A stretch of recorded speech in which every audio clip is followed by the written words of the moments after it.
안녕하세요. 오늘 저희가 함께 깊이 파고들 주제, 바로 ASML입니다. 저희가 살펴본 여러 심층 분석 보고서랑 자료들을 바탕으로요. 이 정말 흥미로운 기업의 세계를 한번 제대로 탐험해 보려고 합니다. 네, 반갑습니다. ASML. 정말 파면 팔수록 흥미로운 회사죠. 왜 하필 ASML이냐 뭐 이런 생각하실 수도 있는데요. 우리가 흔히 아는 뭐 애플, 구글, 엔비디아 이런 이름들 뒤에요. 사실은 이 모든 기술 거인들을 떠받치는 숨겨진 존재가 있거든요. 맞아요. 그게 바로 네덜란드의 ASML이죠. 네, 이 회사가 만드는 게 반도체 제조의 정말 심장부, 그러니까 웨이퍼 위에 아주 미세한 회로를 빛으로 새기는 리소그래피 공정 장비잖아요. 그렇죠. 핵심 중에 핵심입니다. 그래서 만약에 ASML이 멈춘다. 그럼 우리가 아는 이 첨단 기술 발전 자체가 그냥 멈춰버릴 수도 있다는 거죠. 과장이 아닙니다. 정말 그럴 수 있어요. 자, 그럼 한번 제대로 파헤쳐 볼까요? 오늘 저희 목표는요, ASML의 그 경이로운 기술력의 비밀, 또 시장을 완전히 휘어잡는 독특한 비즈니스 전략, 그리고 앞으로 또 어떤 도전 과제들이 있을지 그 핵심적인 내용들을 알아보는 겁니다. 아마 여러분도 가장 궁금해하실 부분들일 것 같아요. 네, 한번 깊이 들어가 보시죠. 우선 이 회사가 만드는 장비, 그 스케일 자체가 와, 정말 입이 떡 벌어지는데요. 최신 장비, 그 하이-NA EUV 리소그래피 기계요? 그거 한 대 가격이 무려 4억 달러랍니다. 4억 달러, 우리 돈으로 하면 지금 환율로 거의 5천억 원이 넘죠. 5천억 원이요? 최신형 여객기보다도 비싼 거죠, 사실. 네, 훨씬 비쌉니다. 크기도 엄청나고요. 크기가 2층 버스만 하고 무게는 뭐 150톤에서 180톤 사이라고 하고요. 네, 맞아요. 이걸 또 고객사에 옮기려면 부품을 뭐 250개 상자에 나눠 담아서 화물 컨테이너 43개, 아니면 보잉 747 화물기 3대가 통째로 필요하다면서요. 네, 그 정도입니다. 운반 자체가 거대한 프로젝트죠. 그리고 그걸 또 현장에서 250명이나 되는 엔지니어들이 그것도 6개월 동안이나 붙어서 조립을 해야 한다니. 와, 이건 뭐 거의 SF 영화에나 나올 법한 그런 규모 아닌가요? 그렇죠. 정말 상상을 초월하는 스케일입니다. 근데 왜 이렇게까지 거대하고 복잡한 기기가 필요할까요? 그러니까요. 그게 궁금해요. 그게 바로 무어의 법칙 때문입니다. 반도체 칩 성능이 약 2년마다 2배씩 좋아진다는 그 유명한 법칙이요. 이걸 계속 현실로 만들려면 이 정도 기술이 필요한 거예요. 아, 무어의 법칙을 계속 이어가기 위해서군요. 네, ASML의 EUV, 그러니까 극자외선 기술이 현재로서는 유일한 방법이거든요. 머리카락 굵기의 수만 분의 1보다도 작은 거, 7나노미터 이하의 초미세 회로를 대량으로 찍어낼 수 있는 기술이죠. 7나노 이하. 정말 작네요. 네, 만약 이 기술이 없었다면 지금 여러분 손에 있는 스마트폰 성능이나 뭐 데이터 센터의 능력, 인공지능 발전 속도 같은 건 지금과는 완전히 달랐을 겁니다. 상상하기 어렵죠? 이 EUV 빛 만드는 과정 자체도 거의 뭐 공상과학 소설 같던데요. 아니, 왜 이렇게까지 극단적인 방법을 써야만 했을까요? 그 과정 좀 설명해 주시죠. 네, 이게 정말 기상천외한 과정인데요. 우선 아주 강력한 이산화탄소 레이저를 씁니다. 레이저요? 네, 이 레이저가 초당 5만 번이요. 눈 한 번 깜빡이는 사이에 수천 번 때리는 속도로 아주 작은 녹아있는 상태의 주석방울을 정확하게 맞춥니다. 초당 5만 번이요? 와, 상상도 안 가는 속도네요. 그렇죠. 그 충돌하는 순간에요. 이 주석방울이 삽시 22만 도의 플라즈마 상태로 변해요. 22만 도요? 네, 태양 표면 온도가 한 5,500도 정도 되니까 그거보다 거의 40배나 뜨거운 거죠. 40배? 바로 이 엄청 뜨거운 플라즈마에서 우리가 딱 원하는 파장, 13.5나노미터짜리 EUV 빛이 아주 잠깐 나오는 겁니다. 와, 그런데 이 빛 다루기가 엄청 까다롭다고 들었어요. 공기 중에도 막 흡수된다면서요. 맞아요. 그게 문제입니다. EUV 빛은 파장이 극도로 짧아서 공기는 물론이고 우리가 아는 일반적인 렌즈에도 그냥 흡수돼 버려요. 아, 렌즈도 못 쓰는군요. 네, 그래서 이 빛을 다루려면 렌즈 대신에 거울을 써야 하고요. 기계 내부는 거의 완벽한 진공 상태로 만들어야 해요. 진공 상태에서 거울로? 네. 그리고 여기서 또 다른 기술적 경이가 등장하는데 바로 독일 자이스가 만든 특수 거울입니다. 아, 그 유명한 자이스 거울이 여기서 나오는군요. 네. 이 거울들이요. 표면이 얼마나 매끄러우냐면 만약에 거울 하나를 독일 면적만큼 크게 확대했다고 상상해 보세요. 독일 크기요? 네. 그래도 표면에 있는 가장 높은 산이 1mm도 안 될 정도래요. 와, 1mm도 안 된다고요? 네. 표면 오차를 원자보다도 작은 피코미터 단위로 관리하는 겁니다. 피코미터. 정말 상상도 안 되네요. 그렇죠. 이런 거의 완벽에 가까운 거울들을 여러 개 써서 EUV 빛의 경로를 정교하게 제어하고요. 그 다음에 회로도가 그려진 마스크, 일종의 슬라이드죠.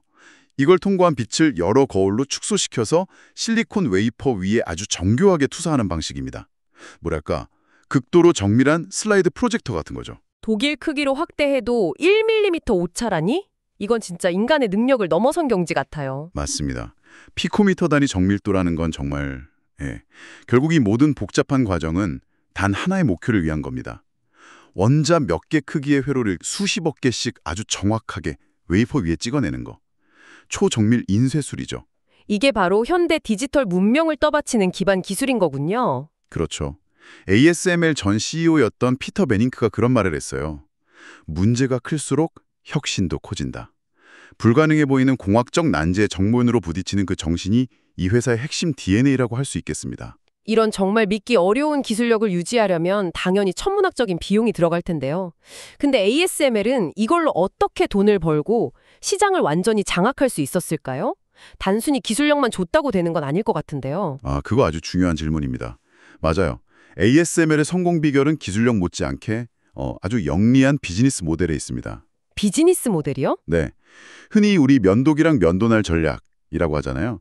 ASML은 이 전략을 거의 극단까지 밀어붙였다고 볼 수 있어요. 아, 면도기 면도날 전략이요? 면도기는 싸게 팔고 소모품인 면도날로 계속 수익을 내는 그 방식 말씀이시죠? 네, 기본 원리는 같은데요. 스케일이 완전히 다르죠. ASML의 면도기는 바로 그 수억 달러짜리 리소그래피 장비 자체예요. 면도기 자체가 엄청 비싸네요. 그렇죠. 여기서 이미 막대한 초기 수익이 나옵니다. 근데 진짜 핵심은 면도날에 해당하는 부분이에요. 소프트웨어, 시스템 성능 업그레이드, 그리고 무엇보다도 중요한 게 유지보수 서비스 계약입니다. 아, 서비스 계약이요? 네, 이 장비들이 워낙 복잡하고 정교하니까 24시간 최적의 상태로 계속 돌리려면 ASML의 지속적인 지원이 꼭 필요해요. 고객사가 이걸 직접 관리한다는 건 거의 불가능에 가깝습니다. 아하, 그렇군요. 그러니까 장비를 한번 사면 그 이후에도 ASML의 서비스나 업그레이드에 계속 의존할 수밖에 없는 그런 구조군요. 정확합니다. 이게 아주 강력한 고객 고착 효과, 영어로는 럭게인 이펙트라고 하죠. 이걸 만들어내는 겁니다. 반도체 회사는 단순히 기계를 사는 게 아니에요. 거의 수십 년에 걸친 공장 운영 기간 동안 ASML 생태계 안에 완전히 들어오게 되는 셈이죠. 완전히 종속되는 거네요. 그렇죠. 기술이 계속 발전하잖아요. 그럼 기존 장비로 더 미세한 칩을 만들려면 결국 ASML이 제공하는 업그레이드 솔루션을 또 사야 하고요. 그러니까 이 모델 덕분에 ASML은 단순한 기술 독점을 넘어서 이 비즈니스 모델 자체가 누구도 넘볼 수 없는 강력한 경제적 해자를 구축하게 된 겁니다. 와, 이런 전략 덕분에 그럼 성장세도 엄청났겠네요. 네, 맞습니다. 지난 5년 동안 매출이 2배 이상 늘었어요. 2020년에 한 140억 유로 정도였는데 2024년에는 280억 유로를 넘어섰으니까요. 순이익도 비슷하게 늘었고요. 와, 2배. 네. 덕분에 지금은 유럽에서 가장 가치 있는 기술 기업 중 하나로 완전히 자리매김했죠. 그리고 시장에서의 위치는 거의 절대적입니다. 절대적이라고요? 네, 전체 리소그래피 장비 시장의 약 90%를 차지하고 있고요. 특히 미래 기술의 핵심인 그 EUV 분야에서는 그냥 100% 독점입니다. 경쟁자가 없어요. 100% 독점? 정말 대단하네요. 주요 고객은 역시 그 큰 회사들이겠죠? 네, 대만의 TSMC, 한국의 삼성전자, 미국의 인텔, 이른바 빅3라고 불리는 다른 회사의 반도체 설계를 대신 생산해주는 파운드리 업체들이 주 고객입니다. 이런 100% 독점적 지위는 대체 어떻게 만들어진 걸까요? 하루아침에 뚝딱 된 건 아닐 텐데요? 물론이죠. ASML의 역사를 쭉 보면요. 마치 한편의 산막자리 서사시 같아요. 그 시작은 정말 보잘것없었습니다. 시작이 초라했다고요? 네, 1984년에 네덜란드의 거대 전자기업인 필립스랑 아주 작은 장비 회사였던 ASM 인터내셔널이 합작해서 만들었는데요. 처음 시작한 곳이 필립스 사무실 옆에 있는 물이 줄줄 새는 허름한 임시 건물이었어요. 물 새는 창고에서 시작했다고요? 네, 자금도 부족했고 누구 하나 주목하는 사람도 없었죠. 초기에는 돈 먹는 하마 취급받으면서 1980년대 후반에는 파산 직전까지 갔습니다.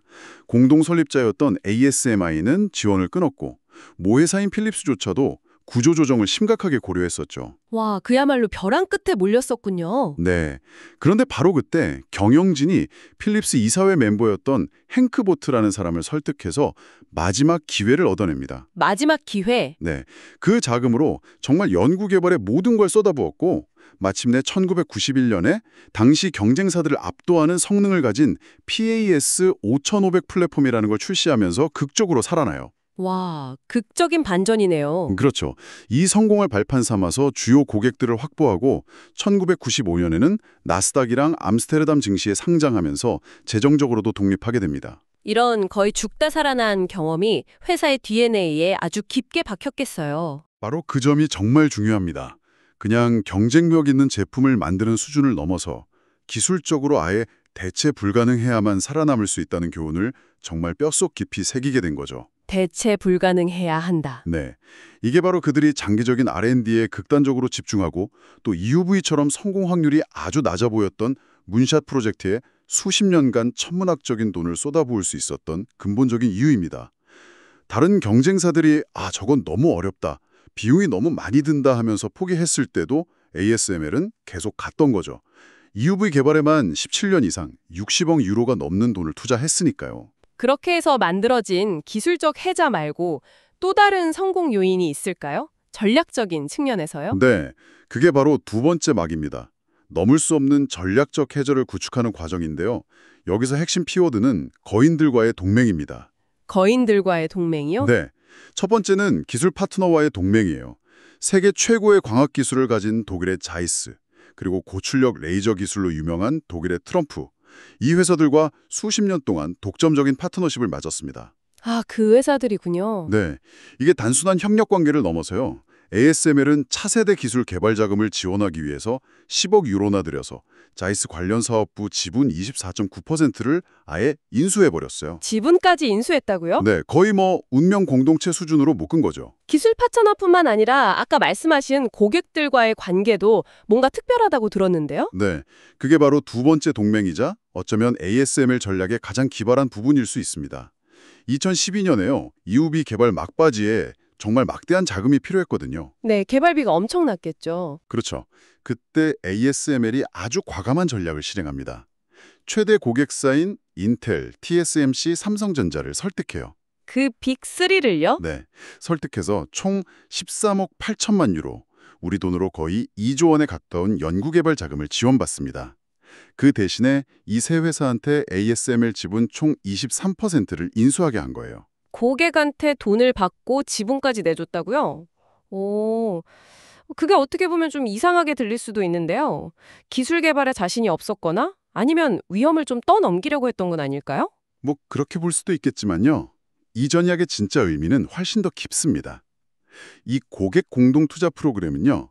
현대기업 역사상 가장 성공적인 전략 중 하나로 평가받아요. 그게 세 가지 효과가 있었습니다. 세 가지 효과요? 네, 첫째는 위험 분산입니다. 고객들을 단순 고객이 아니라 R&D 파트너로 끌어들이는 거죠. 그래서 EUV 성공에 직접적인 재정적 이해관계를 갖게 만든 거예요. 만약 EUV가 실패하면 투자한 고객사들도 큰 손실을 보는 구조니까요. 아, 같이 배를 탄 거네요. 그렇죠. 둘째는 미래시장 확보입니다. 최대 고객들이 자신들의 차세대 기술 로드맵을 자연스럽게 ASML 중심으로 짜도록 유도한 거죠. 다른 경쟁 기술이 끼어들 틈 자체를 없애버린 셈입니다. 그렇군요. 미리 시장을 선점한 거네요. 네. 그리고 가장 중요한 세 번째 효과는요. 강력한 상호 의존성 구축입니다. 세계 최첨단 반도체 회사들이 이제 자신들의 미래 기술 경쟁력을 단 하나의 공급업체, 즉 ASML에게 근본적으로 의존하게 만들어버린 거예요. 이건 어떤 특허 포트폴리오보다도 훨씬 더 강력한 보호막이 된 거죠. 와, 정말 대단한 전략인데요? 네. 결국 2012년의 이 결정은요. 단순히 돈 문제가 아니었어요. 미래 기술 방향에 대한 확신의 문제였던 거죠. 고객사들은 ASML에 투자함으로써 자신들의 미래를 EUV 기술과 함께 가기로 결정한 겁니다. 그리고 이건 EUV 장비가 실제 양산 라인에 본격적으로 투입되기도 전에 ASML의 독점적인 지위를 아주 확고하게 굳히는 결정적인 결과를 낳았습니다. 정말 치밀하고 대담한 전략이었네요. 자, 그럼 이제 세 번째 막으로 넘어가 볼까요? 현재와 미래. ASML의 앞날은 계속 탄탄대로일까요? 아니면 뭔가 새로운 도전들이 기다리고 있을까요? 미래 성장 동력 가체는 분명해 보입니다. 바로 차세대 EUV 기술인 하이 NA죠. 하이 NA요? 네. 기존 EUV 장비보다 더 큰 거울을 쓰고 광학 설계를 개선해서요. 빛을 모으는 능력, 이걸 개구수 NA라고 하는데 이걸 0.33에서 0.55로 확 높였습니다. 성능이 더 좋아진 거군요. 그렇죠. 이걸 통해서 해상도를 기존 13나노미터에서 8나노미터까지 끌어올릴 수 있어요. 그러면 2나노미터 이하의 초미세 칩 생산이 가능해지는 거죠.